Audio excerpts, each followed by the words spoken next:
Bismillahirrahmanirrahim. Assalamualaikum warahmatullahi wabarakatuh. Pemirsa yang dirahmati Allah, marilah kita simak ceramah dari Gus Bahat dengan tema tanda seseorang telah diterlantarkan oleh Allah. Sebelumnya marilah kita berselawat terlebih dahulu. Allahumma sholli ala Sayyidina Muhammad wa ala ali Sayyidina Muhammad. Selamat menyaksikan. Kalau ini mungkin aku badhe matur bahwa khazanah Islam, pilihan-pilihan ibadah kados Mbah Nafek niku kathah sanget. Kula nu mboten nate gadah kenangan kalian Mbah Nafek kecuali guyon. Tong putih mawon nggih guyon. Bapak kula nggih tong putih mawon guyon. Manhaji nggih dados ibadah. Serius nggih wonten manhaji. Kula gadah sekian bukti riwayat teng Ihya niku wonten riwayat inna min khiyari ummati qauman yadhakuna jahran min saati rahmatillah. Nah, riwayat teng kitab Hilyatul Auliya ditambahi inna min khiyari ummati fi ma nabba'ani al malaul a'la kauman yadhakuna jahran min saati rahmatillah. Termasuk umat-umat pilihane Allah iku umat sing nak guyu ku banter-banter. Mergo saking yakine jembare rahmate Allah. Terus Mas Nazim nak guyu banter senajan ora dadi menteri agama. Saking syukure. Sause ra dido mutung perkara menteri agama niku kula teng putih-putih cerita. Termasuk teng ngarepe Pak Said Akil. Semua kita ini membantu Indonesia. Terus apa artinya menteri pertanian kalau petani tidak nanam nopo? Pangan. Artinya ketahanan pangan ini karena petani nandur pari nopo karena menteri pertanian. Karena petani nandur nopo? Keberlangsungan agama ini karena kiai gelem mulang apa karena menteri agama? Jadi justru berharap menteri itu kan menggantungkan agama pada menteri. Agama ini sudah jalan. Bahkan sebelum ada negara ini agama sudah jalan.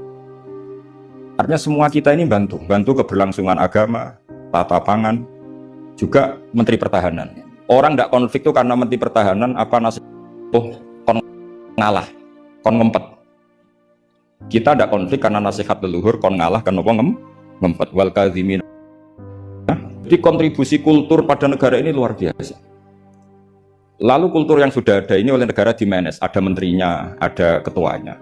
Tapi sebetulnya ini itu tidak mengalahkan jasa masyarakat. Nah, bila perlu diarani masyarakat. Artinya mulai riyen niku Nabi cara menanamkan kita iku kullukum ra'in wa kullukum mas'ulun an ra'iyat. Jadi kita stabil karena kita punya mental wal afina anin nas. Nah, cocok ngempet. Kita punya ketahanan pangan karena para petani nanam padi. Keberlangsungan agama karena yang alim gelem mulang. Saya contoh dipaksakan sak jam setengah. Nah, kita terbiasa sudah melakukan kebaikan karena perintah Allah dan Rasul. Lalu negara modern bikin otoritas, ini menteri agama, ini menteri pertahanan, menteri apa? Itu bawaan modern. Tapi kalau bawaan agama adalah kullukum ra'in wa kullukum mas'ulun an ra'iyat. Terus, nah, pilihan-pilihan kados Mbah Nafek ceria itu. Banyak ulama dulu yang kalau tidak guyon, tidak rileks itu malu sama Allah. Kok koyok gak ridho. Misalnya saya dikasih rumah Mas Nadif gratisan, dikai mangan, terus mangan mbek merengut, kira-kira sing ngekeki mangkel to. Kok koyok ora pati matur nuwun kan ngoten. Tapi nak manganku mbek seneng ning omah kita seneng, sing ngekeki kan ya seneng. Lah orang gak Mbah Nafek itu guyon terus karena untuk menjadi khiyari ummati kata Rasulullah, untuk menjadi umat pilihanku, iku kauman yadhakuna jahron min saati rahmatillah. Jadi nak guyu banter-banter saking yakine rahmate. Tapi wonten syarat kedua, waya beku nasirran min khaufi adzabi. Tapi nak bengi kudu nangis. Pas dhewean ning ngarepe pangeran. Coba ya saniki ning ngarepe wong akeh nangis bareng disangoni ning kamar guyu. Niku ora masalah, secara sanad agak masalah niku. Niku secara sanad, niku mboten nyindir sinten-sinten biasa mawon. Terus. Jadi ada sekian manhaj ya. Kalau saya katakan teori kok mereka liberal, jadi kita arani manhaj. Jadi manhaj itu gimana nih rodok teori? Ada sekian manhaji, orang-orang soleh dulu jadi wali itu barokahnya semua. Nah caranya seneng gimana? Satu pakai ilmu hakikat. Ilmu hakikat bahwa alam raya ini pun dikersakno pangeran pengeten iki. Ma aswaba min musibatin fil ardi wala fi anfusikum illa fi kitabim min qabli an nabraha inna dzalika 'ala Allahi yasir likai la ta'saw 'ala ma fatakum wa la tafrahu bima. Teori hakikat kedua adalah sifat Allah itu pasti mu'athir, sifat Allah itu pasti aktif. Kalau sifat Allah pasti aktif, pasti objeknya itu otomatis aktif. Dan Allah mensifati dirinya wa annahu wa adhaka wa abka. Wa annahu lan satemne Allah taala iku adhaka, iku maringi iso guyu sapa Allah. Jadi donya mbok ruwet kaya apa, niku wong tetep iso guyu karena Allah kalau punya sifat pasti nafidzah. Misalnya Allah punya sifat ar-razzaq, mesti orang berstatus marzuk dapat rezeki. Makanya banyak ulama yang nggak suka mikir detail-detail. Saya termasuk kiai yang nggak suka mikir nasibnya Islam di Indonesia.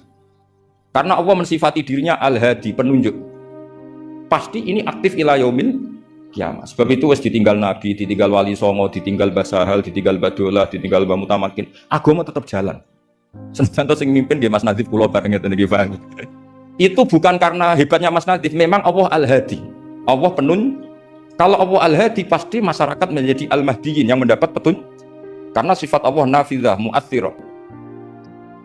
Jadi rasa pikir teman-teman donya. Sebab itu gak mikir itu kadang bagian dari cara jadi wali. Jadi nak sampean daftar wali di antara aturan itu da'it tadbir, dak ninggal sira at-tadbir ngatur donya. Fama qama bihi ghairu kala tukim bihi nafsak. Donya wis diurusi pangeran kira sak melo-melo. Akhirnya kata mantu dablek gitu mriki iki lha terus pendablekan Mas Nadif itu bagian dari pendaftaran wali ini karena tadi da'it tadbir kon donya iki kenapa? Lembar. Saya gak ada cerita. Nah, Mbak Nafek termasuk yang sing mboten kersa mikir serius-serius. Angger kula ki guyon. Bapak kula, Kiai Nur Salim muridipun Badolah. Niku guyon ngantos sampai kapundhut terus guyon. Umar bin Abdul Aziz badhe kapundhut terus guyon. Lha apa aku tangisi? Lah jenengan badhe mati. Lah memang nak mati memordi. Ila khairi madhubin ilah. Ke zat yang sebaik-baiknya zat untuk kita tuju yaitu Allah Arhamur Rahimin. Mbek kowe tambah ruwet. Jadi serilek itu lama dulu. Memang aku nak mati memordi. Coba kalau sampean mati itu kemana? Ke zat Allah. Allah itu siapa? Ar-Rahmanur Rahim, Arhamur Rahimin, Khairul Ghafirin. Semuanya yang terbaik. Jadi santai mau nomor bin Abdul Aziz sudah mati. Sampean mesti gak wani itu.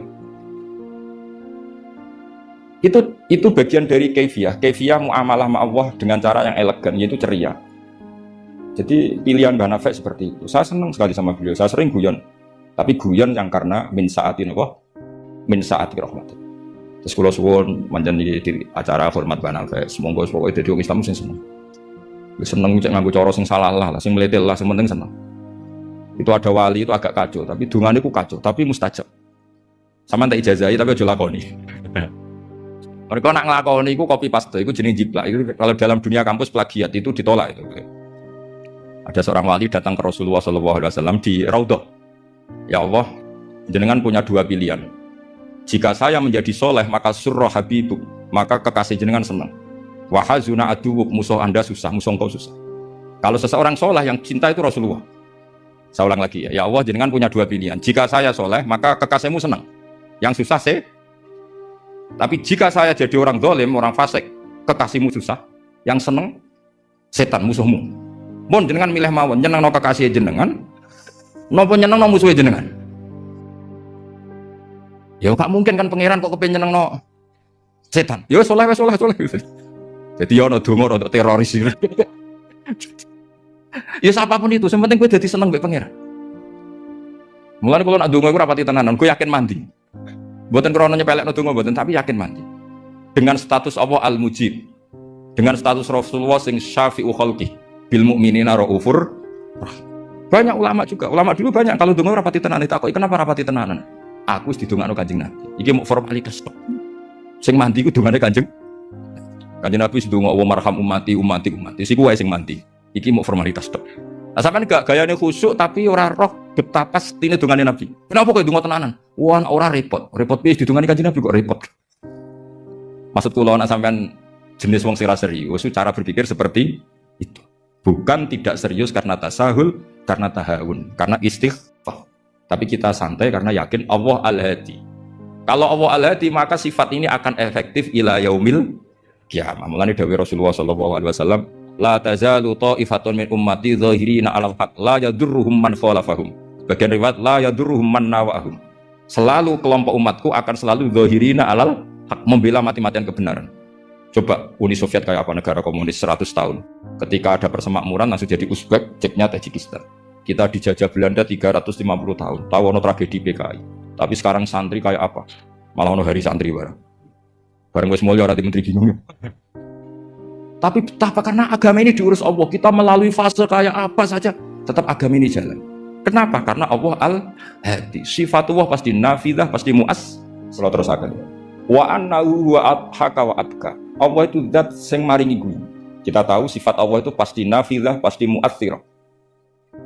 Sebab itu uang sumpah kaya apa? Kata jenengan kabeh saya yakin sing gak ada utang nggih kathah. Wae guyu ya tetep guyu. Bahkan cerita diamuk bojone nek kancane ya guyu. Padahal pas ning omah ya wedi tenan. Tapi Tapi kok cerita koncone iku yo wah mau piring dibuang tadi seru ya. Iku pas dibanting piringnya ya susah. Paling kejadiannya 5 menit. Cerita kancane berjam-jam. Wah bojoku nek ngamuk jos. Piring dibuang tadi semua hebat. Guyu, akeh diguyu mek susah. Terus sing sitok nambah yo, nak bojoku gak ngono. Nak mangkel minggat. Wah akhirnya guyon. Iku saking hebatnya Allah Subhanahu wa ta'ala. Karena Allah sekali punya sifatun nafidzah. Sehingga dirinya hidayat ini akan ada ila yaumil qiyamah. Makanya Sayyidina Umar radhiyallahu anhu ketika beliau mimpin sukses, sangat sukses. Itu banyak Sayyidina Ibnu Umar, Abdul bin Umar kalau jalan-jalan itu diprovokasi. Mbok abamu disuwun suksesi. Kersane kepemimpinan ini berjalan tanpa konflik karena ditunjuk oleh Sayyidina Umar radhiyallahu anhu. Pertama Abdul bin Umar itu mengabaikan itu, tapi lama-lama mereka mendesak dengan analogi begini. Analogi itu kias begini. Kalau ada penggembala kambing, kemudian kambingnya yang 100 itu di hutan atau di padang rumput, terus ditinggal gelanggang. Menurut pendapat Anda, penggembala ini dosa enggak? Karena yudhayu, karena menyia-nyiakan kambing-kambing itu. Oh iya. Fa ummatu Muhammad a'dhamu minal ghunam. Umatnya Muhammad itu lebih serius ketimbang urusan apa? Kambing. Kok enak Umar wis tuwa pe mati tinggal gelanggang, enggak diatur suksesinya. Usul itu ditawarkan ke Sayyidina Umar. Sayyidina Umar sempat kepikiran, koyo iya. Tapi lama-lama Umar bangkit ketika gerah. Oh enggak jadi. Saya tetap tidak mau mikir Islam seperti ini. Karena agama ini milik Allah. Wala yudayyi Allah khilafatahu wala dinahu wala kata wa kata. Allah tidak akan membiarkan agama ini. Terus bagian dari iman adalah wong kadang ora oleh mikir detail. Karena sifatnya Allah pasti aktif. Coba dengan pirsa kan. Agama ini pernah ditinggal Sayyidul Khalqi, Akramul Anbiya wal Mursalin. Nggih jalan. Ditinggal para sahabat nggih jalan. Wali songo iku wis alim keramat, nasabe nggih tok. Saiki disaingi mudin, panduane kompilasi hukum Islam. Iku ya agama jalan. Dhisik tanah ijek ombo, wong sering kelaparan kurang beras. Saiki tanah entek nggo omah wong luweh-luweh. Karena Allah mensifati dirinya Ar-Razzaq. Dan sifatnya Allah pasti nafidzah, pasti mu'aththirah. Terus kalau suwun manhat kados banafe ceria apa bukan berarti enggak mikir. Pancen itu mangkefiah termasuk thariqah. Terus sing serius kados bahasa hal bagian dari thariqah. Sing penting wonten ilmune. Ya saya ulang lagi sing penting wonten apa? Wa annahu wa adhaka wa abka. Mulane dawuh Ibnu Hajar Al-Asqalani seneng iku ibadah. Kok ghayatul iman iku halawatul iman. Jadi salah man kunna fihi wajada halawatal iman. Syarat iman harus menemukan manisnya. Manisnya itu nyamannya. Nyaman itu artinya enak. Nah tentu ekspresi enak itu ya guyon, ceria. Wong muni Islam ku enak wong mbek merengut, tapi kan malaikat gak ngandel jadi. Muni Islam iku agama sing top, agama sing membawa kebahagiaan dunia dan akhirat. Tapi wong men besengut gremeng. Dari malaikat itu cari bahagia kok gremeng. Lan kula yakin, Mbah Nafi niku para pangeran barokah ceri. Zaman sahabat itu mun kathah fitnah. Ketika konflik Sayyidina Ali, Sayyidina Muawiyah. Itu ada seorang sahabat yang ngendikan gini, saya masih ingat teksnya. Yu'jibuni minal qurra kullu taliqin mithaq. Taliq itu wazannya fa'il, itu kalau dalam ilmu nahsara mubalaghah. Mithaq itu wazannya mif'al juga mubalaghah. Yang paling saya senangi dari orang alim adalah yang ceria. Taliq itu dari kata talaqatul wajhi atau talqatul wajhi itu ceria. Mithaq sing akeh guyune. Karena mereka tahu, kabeh orang itu di rumah sudah problemnya banyak. Saya masih ingat wasiat Bapak. Gak kesempat nak mulang guyon wae. Wong sing ngaji ku sudah kakean utang ruwet. Jadi jangan tangiskan yang kedua kalinya. Kulo celeng. Kok mah wis ruwet, takut istri ngaji diwedekno neraka. Jadi niku bagian dari sanad. Jangan tangiskan dua kali. Kok nek omah wis napa? Ruwet. Terus niki penting ya terus wonten dawuh malih kul bi fadlillah wa bi rahmati fa bidzalika falyafrah. Jadi uang kudu senang. Mulane tiang-tiang toreko ijazah ala dzikrillah tatmainnul kudu senang. Bahkan kalau nate mau riwayat la syai'a aqsamu min dhahri iblis min farahil mukmin. Tidak ada sesuatu yang paling bisa menghancurkan iblis kayak farahil mukmin. Senenge tiang nopo? Gowong nak seneng ku rido mek kodok-kodok. Seneng macam-macam, ono sing seneng karena punya materi, seneng dadi mantu kiai, ono sing seneng untuk duit macam-macam. Yang penting aja seneng mergo untuk SDSB, paham ya? Kesenangan orang ulama itu beda cara seneng karena mereka penjaga agamanya Allah. Niku nak untuk jawaban ku seneng. Senajan to ya ora untuk duit. Kula riyen nate janggal mek kodok-kodok. Wong Allah ngersakno elek kok ngukum kan cara dohir kan iskal lu bingung no. Ya kanggo sing mikir, nek sing mikir malah enak ratu iskal. Tapi kalau nanti mau tak umil barohin perdebatan ulama ahli sunnah sama Mu'tazilah. Cara berpikir Mu'tazilah, keburukan itu dilarang Allah, kok terjadi? Ya sudah, itu berarti di luar kehendak Allah. Karena itu kalau itu dikehendaki Allah berarti aneh. Anehnya Allah menghendaki kemudian menghukum. Seakan-akan Mu'tazilah ini menang satu sesi, menang satu poin. Tapi kata ulama ahli sunnah cara ngendikan gini. Idzan waqa'a fi mulkihi ma la yuriduhu. Kalau gitu berarti di kerajaannya Allah banyak sesuatu yang terjadi di luar kendalinya. Jadi kira-kira ini bantai sunnah, misalnya Hollywood kan kota maksiat misalnya. Gusti putih Hollywood kan maksiat tok. Sepi aku dia gak berdaya. Kowe seneng di pangeran ngono. Artinya resiko mengatakan setan itu yang mengatur maksiat, berarti setan itu dijaya karena maksiat selalu lebih banyak ketimbang taat. Makanya Ja'far Shadiq ketika ditanya Qadar ngendikan ngene, "Atarahu ayyuk syukurhan." Masa kamu melihat Allah ketika dimaksiati itu secara terpaksa? Jadi secara terpaksa gini, sajane aku yo kepengin wong kabeh ku apik, tapi aku dhewe ora berkutik. Kan repot kalau Allah begitu. Ya Allah semua yang menghendaki khairihi wa syarrihi minallah. Tapi kita memahami khairihi wa syarrihi minallah dengan pemahaman khas ulama itu. Jadi mengatakan syarrihi minallah karena kedikjayaan Allah, bukan karena kita pecundang nak maksiat diisnadno ning Allah Subhanahu wa ta'ala. Saya ulang lagi ya, kita bangga dengan khairihi wa syarrihi minallah bukan karena menisbatkan keburukan kepada Allah enggak, tapi karena menisbatkan kedikjayaan Allah Subhanahu wa ta'ala. Sehingga khairihi wa syarrihi semua dalam kendali Allah Subhanahu wa ta'ala. Karena innallaha ala kulli syai'in qadir. Akhirnya seneng, jadi ahli sunnah aku seneng. Dibully koyo apa seneng. Cuma saya repot ahli sunnah, Mas Nadib tambah ahli sunnah aswaja. Jadi saya kira apa? An-Nahdiyah ditambah. Enggak tahu. Atau Islam Nusantara kata Mas Nadib. Tapi sekarang itu penting, tambahan An-Nahdiyah itu penting. Kenapa demikian begini? Di bahasa dunia itu hanya dua bahasa, Sunni dan Syiah lah. Sehingga perangnya Yaman ya disebut perang Syiah, Houthi, sama Sunni itu dengan makna siapa? Arab Saudi, yaitu Wahabi. Padahal cara ahli sunnah Wahabi itu beda dengan ahli sunnahnya NU atau saya ulang lagi ya, dari dalam bahasa dunia itu kan hanya ada dua kelompok besar, yaitu Syiah dan Sunni. Dalam bahasa dunia itu Wahabi, HTI, Muhammadiyah termasuk apa? Sunni. Bahasa dunia, bahasa jurnalistik. Nah, Mas Nadiem itu gak ingin dikembari mereka, makanya menambahkan azwajah An-Nahdiyah. Hal ziyadah hada bid'ah amlah, enggak tahu saya. Tambahan ini bid'ah apa enggak?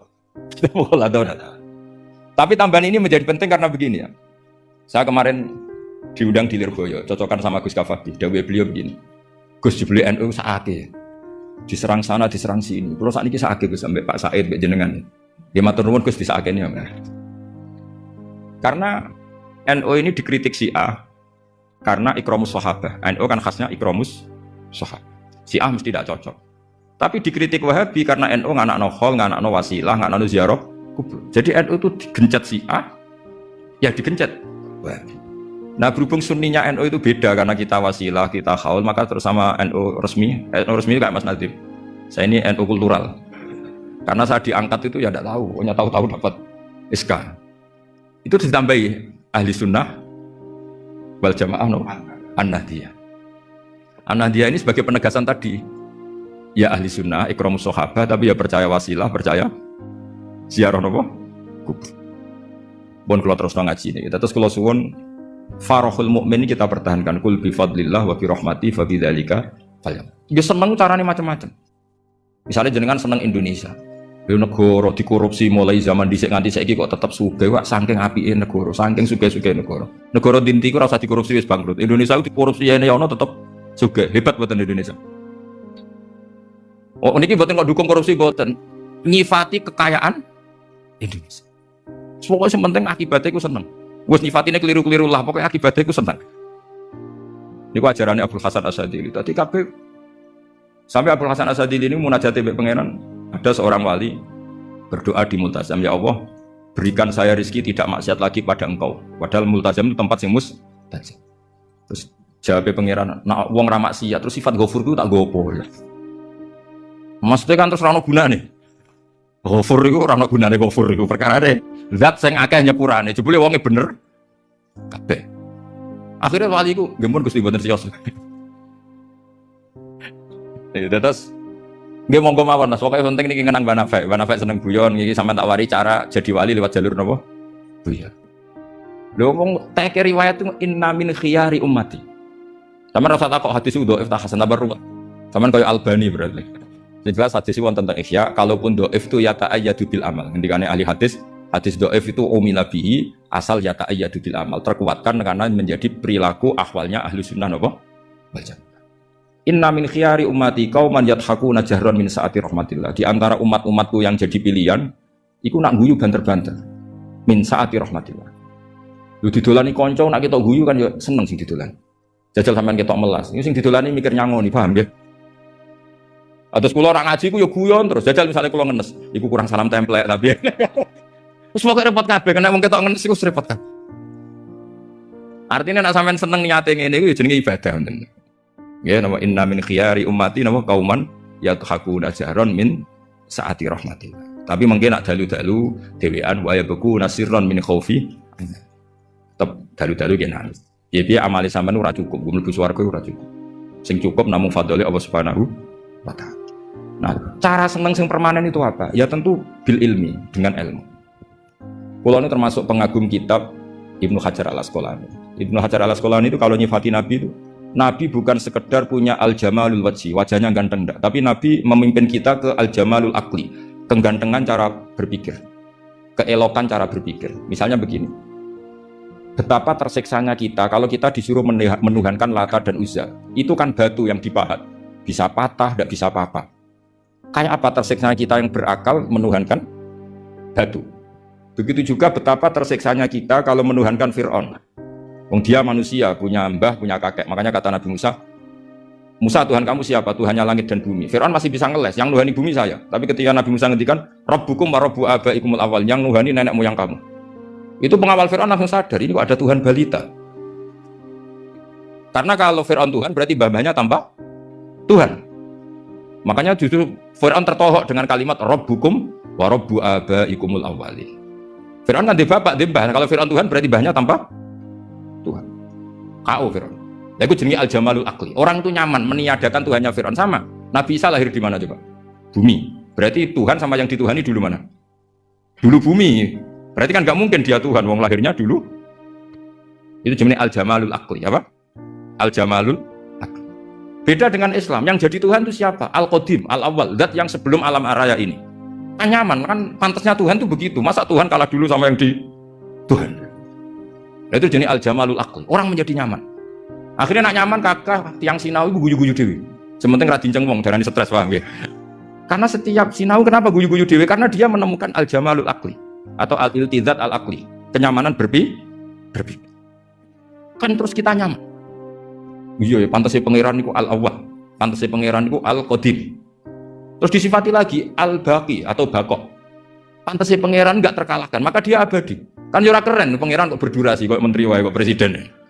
Jadi pantasnya pangeran yo baqo. Karena zat yang dijaya maka dia harus selamanya lah. Terus yang namanya yang paling hebat harus mukhalafatul lil hawadisi, harus tidak ada kembarannya. Kerennya apa? Punya Tuhan kemudian tersayi. Itu namanya al-jamalul akli. Itu juga menjadi halawatal iman. Niki masih sesuai kaidah. Saya itu jarang miyos kecuali kalah sepuh. Jadi yang ingin ngundang saya harus pernah sepuh. Baik itu nyata maupun ngaku-ngaku nih terus. Kalau Mas Nadif itu nyata karena Mas Nadif niku nak saking nasabe piyambak niku bin Mujib, terus gak ada Ibu Azizah binti Asnawi Raden. Tapi sakjane sepuh kula turunane Mbak Asnawi sepuh. Tapi ingin pernah ngalah nih, pun ngalah. Ngeten terus kula sangat pengenang kalian Mbak Nafet. 3 tahun sebelum wafat saya sering ditimbali diminta ngisi teng Mathalul Falah. Saya masih ingat betul ketika niku kula menolak karena unsur sopan. Sudah ada Mas Nadif, sudah ada guru-guru yang lain. Beliau ngendikan begini, "Hak, kowe ora dulure Kak Sahal tok ya dulurku." Saya masih ingat kalimat. Karena memang setahu saya buyut saya kandung namanya Sofia. Sofia itu mbaknya Mbak Badiah. Mbak Badiah itu ibunya Ki Sahal Mahfud. Sehingga setahu saya ya saya di sini itu karena keluarga Mbak Sahal dari Nyai Badiah. Akhirnya Mbah Nafek menunjukkan silsilah saya karena Mbak Sofia punya ibu namanya Hafsah. Hafsah punya abah namanya Maksum. Maksum bin Soleh bin Asnawi Sepuh. Asnawi Sepuh punya ibu namanya Mbah Jiroh, Mbah Godek, terus binti napa? Mutamakin. Artinya kayak kula kalian Mbak Nafi ini sami-sami dzurriyyah sinten Mbah Mutamakin. Akhirnya kula purun mucal teng Matolek, tapi disiasati kersane mboten sering, wis tahun pisan ping kalih kadang ngisi teng akhir sana ning pun kompromi. Di Basal saya ngajar usul fikih di Mahat Ali karena nggih ndherekaken Ndek Rozin, ndherekaken utamanipun Bunyai Nafis. Yang ngoten mawon, assalamualaikum warahmatullahi wabarakatuh.